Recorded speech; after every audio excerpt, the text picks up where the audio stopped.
अस्सलाम वालेकुम स्टूडेंट्स, आप सबको एमएस से तालीम में मैं वेलकम करता हूं और उम्मीद कर रहा हूं कि सब स्टूडेंट्स खैरियत से होंगे। बेटा, ये साल 2025 का फर्स्ट ईयर केमिस्ट्री का most most most important guest paper जो है वो आपके साथ में शेयर कर रहा हूं। और इसको करने के बाद इंशाल्लाह आपका 100% पेपर हो जाएगा। कुछ क्वेश्चंस इसके अंदर एक्स्ट्रा ही रखे हैं ताकि सेफ साइड पे आपको पेपर के अंदर किसी भी किस्म की प्रॉब्लम का सामना ना करना पड़े।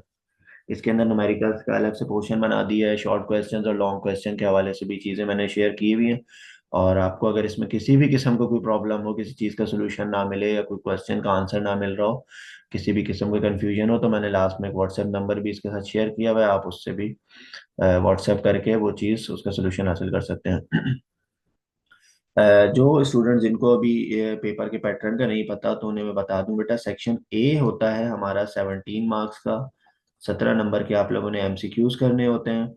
और इसके ऊपर भी बेटा ठीक ठाक आप लोगों को मेहनत करनी पड़ेगी। और ये सिर्फ तुक्के नहीं लगाने होते आप लोगों ने। बच्चे आमतौर पे 17 नंबर जो है वो इसी बात के लिए रख देते हैं कि इस पे तो तुक्के लगाने हैं। और ज्यादातर तुक्के बेटा आपके गलत हो जाते हैं, लिहाजा इसकी भी अच्छी तैयारी करनी है। बेटा, सेक्शन बी बड़ी आसानी से हो जाता है, शॉर्ट क्वेश्चन, क्योंकि इसमें आपने 9 क्वेश्चन अटेम्प्ट करने हैं, 14 क्वेश्चन इसमें होते हैं। 4 मार्क्स का जो है वो एक क्वेश्चन होता है। तो लिहाजा इसमें ये आपके टोटल मार्क्स बन जाते हैं बेटा 36 मार्क्स। 36 मार्क्स आपके सेक्शन बी के अंदर यहाँ से आपके पक्के हो जाते हैं। उसके बाद बेटा बारी आती है सेक्शन सी की, और सेक्शन सी के अंदर आमतौर पे स्टूडेंट थोड़ा बहुत इसमें फंस सकता है, लेकिन आप तैयारी अच्छी करके जाएंगे तो बेटा किसी किस्म की कोई प्रॉब्लम आपको नहीं होगी। सेक्शन बी में आपने 2 सवाल करने होंगे, टोटल आपको 3 सवाल दिए जाएंगे। लेकिन इसमें होता यह है कि आपको सवाल का ए पार्ट भी होता है और उसका बी पार्ट भी करना होता है। ए पार्ट भी 8 मार्क्स का होता है, बी भी 8 मार्क्स का होता है। तो इस तरह से एक क्वेश्चन जो है वो 16 मार्क्स का बनता है। टोटल सेक्शन सी जो है ये आपका बनता है 32 मार्क्स का। ठीक है बेटा, सेक्शन ए आपका हो गया 17 मार्क्स का, सेक्शन बी आपका हो गया 36 मार्क्स का, सेक्शन सी आपका 32 मार्क्स का। और उसमें ए बी पार्ट होता है, 2 सवाल करने होते हैं। तो एक क्वेश्चन 16 मार्क्स का बनता है। और बेटा पेपर को क्लियर करने के लिए जो पासिंग मार्क्स हैं बेटा वो आपके हैं 28 मार्क्स। अगर पेपर के अंदर आपके 28 मार्क्स आ जाएंगे तो आपका पेपर जो है वो क्लियर हो जाएगा। लेकिन मेजॉरिटी, तकरीबन आप ये समझ लें कि 65% स्टूडेंट हैं 28 मार्क्स भी नहीं ला पाते हैं। लेकिन आप लोगों ने इस गेस्ट पेपर को कर लेने के बाद इंशाल्लाह सबके एटीज में मार्क्स आएंगे।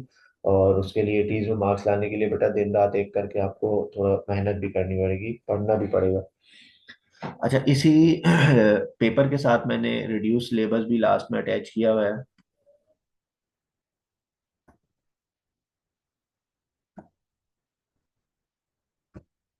ये आप इसमें देख सकते हैं कि मैंने इसमें ये टॉपिक्स ऐड कर दिए हैं। जो टॉपिक्स आप लोगों ने पेपर के हवाले से तैयार करने हैं, जो रिड्यूस सिलेबस हमारा चैप्टर नंबर 1 से लेके 5 तक तो जो है वो आपने कंप्लीट इसकी तैयारी करनी है।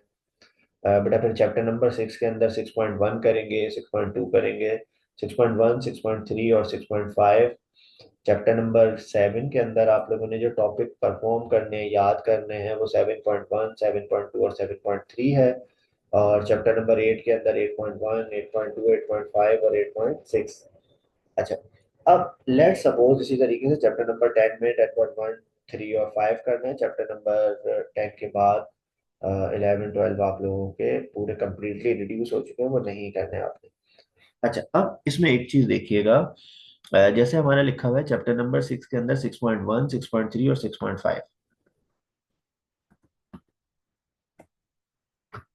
ये आ जाते हैं हम चैप्टर नंबर 6 में। 6.1, 6.1 के अंदर आप ये देख लें, kinetic molecular interpretation of solid. आपने ये टॉपिक करना है, 6.3 करना है, और उसके बाद 6.5 इन्होंने दिया हुआ है।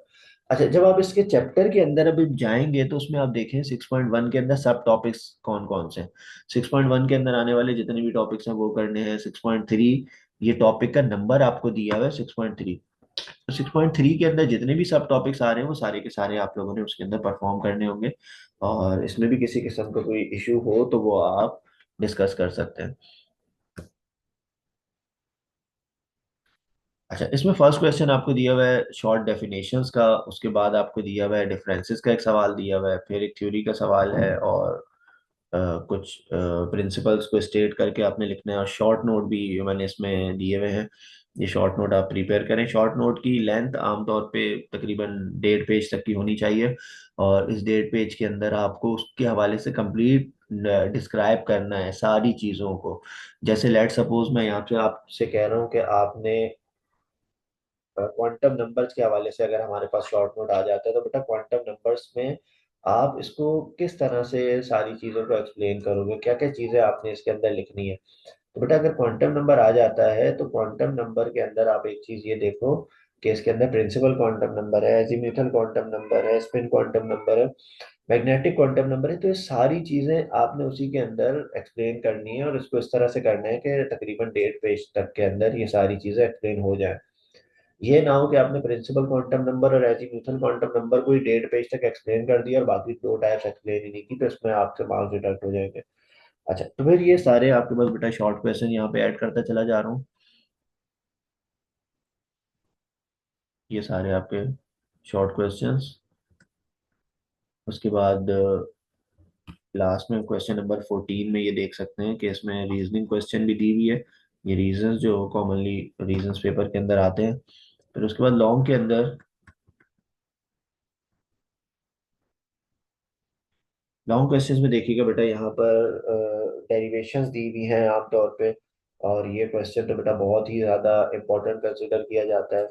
कि लॉन्ग के अंदर जो एक सवाल आता है, रेडियस ऑफ हाइड्रोजन एटम और फ्रीक्वेंसी वेव नंबर, तो बेटा इस साल के लिए ज़रा ज़्यादा फोकस आप रेडियस पर और एनर्जी पे बेटा थोड़ा ज़्यादा फोकस कीजिएगा। वैसे तो चारों ही करें आप, लेकिन रेडियस और एनर्जी के ऊपर बेटा खास फोकस आप लोगों ने रखना है।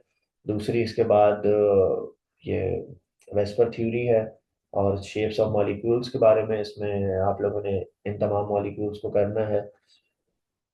और किसी भी शेप के हवाले से कोई प्रॉब्लम हो तो आप डिस्कस कर सकते हैं। बाकी हाइब्रिडाइजेशन ये करनी है इथाइलिन और एसिटाइलिन की।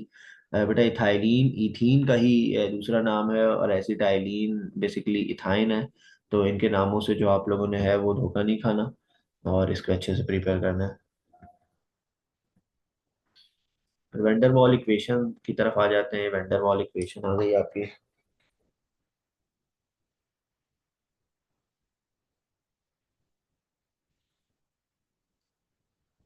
और इसमें वैल्यूज ऑफ आर आपने करनी है। अच्छा, एक और सबसे इम्पोर्टेंट सवाल बेटा, ये क्वेश्चन नंबर 5 जो है, ये बहुत ही ज्यादा इंपॉर्टेंट क्वेश्चन है। Explain the factors affecting rate of chemical reaction. बहुत ही ज्यादा इंपॉर्टेंट क्वेश्चन है। क्वेश्चन नंबर 7 ये लाजमी करना है, लाजमी ली चैटलियर्स प्रिंसिपल। मॉलिक्यूल की ऑर्बिटल डायग्राम आपने बनानी है, ऑक्सीजन की, नाइट्रोजन की। तो ये देखें बेटा, कुछ सवाल तो इसमें ऐसे हैं जो 100% हमें पता है कि पेपर के अंदर आने हैं। जैसे क्वेश्चन 5 है, लॉ ऑफ मास एक्शन है, डेरिवेशन है, रिचर्डियस प्रिंसिपल है।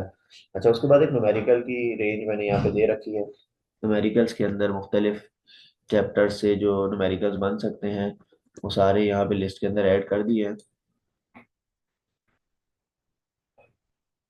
चैप्टर नंबर 1 से दिया हुआ है, ये भी चैप्टर नंबर 1 से है, अगला भी न्यूमेरिकल चैप्टर नंबर 1 से है। फिर आपके पास ये चैप्टर नंबर 2 का आ जाता है सवाल। बेटा बहुत इंपॉर्टेंट है, हो जाएगा 4 मिनट के अंदर न्यूमेरिकल हो जाएगा।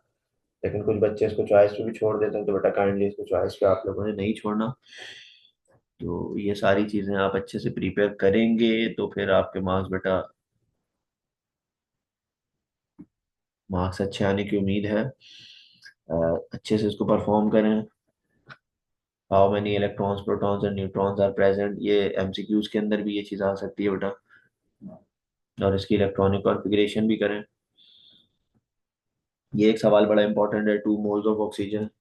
और इसमें आपको ये बेसिकली दो न्यूमेरिकल्स को आपस में मर्ज किया हुआ है, और इसमें आप लोगों ने वेंडर वॉल इक्वेशन का भी इस्तेमाल करना है और जनरल गैस इक्वेशन का भी इस्तेमाल करना है।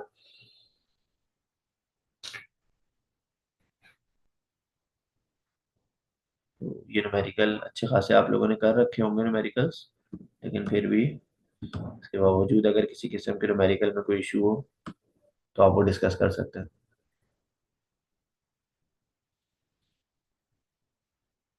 अच्छा, बाकी ये केसी का न्यूमेरिकल, बेटा केसी के न्यूमेरिकल बहुत ही ज़्यादा इंपॉर्टेंट है, और ये लॉन्ग के अंदर भी बन सकता है न्यूमेरिकल। ये इनिशियल कंसंट्रेशन वाला भी बेटा, ये भी बहुत इंपॉर्टेंट है। और इसी के साथ साथ बेटा ये rate of chemical reaction, order of chemical reaction या रेट ऑफ रिएक्शन, ये सवाल भी किसी टाइम पे तो ये लॉन्ग के अंदर आया करते थे। लेकिन आप लोगों ने इसको भी बहुत अच्छे से बेटा प्रिपेयर करना है। और तकरीबन अगर आप एक हफ्ता इसकी सारों की तैयारी करें तो मेरा ख्याल है 1 हफ्ते से 10 दिन के अंदर अगर आप थोड़ा ज़्यादा फोकस करें केमिस्ट्री को, तो आप इसकी अच्छी तैयारी कर सकते हैं। तो उम्मीद है ये करने के बाद आपका पेपर इंशाल्लाह बहुत अच्छा हो जाएगा। Best of luck students.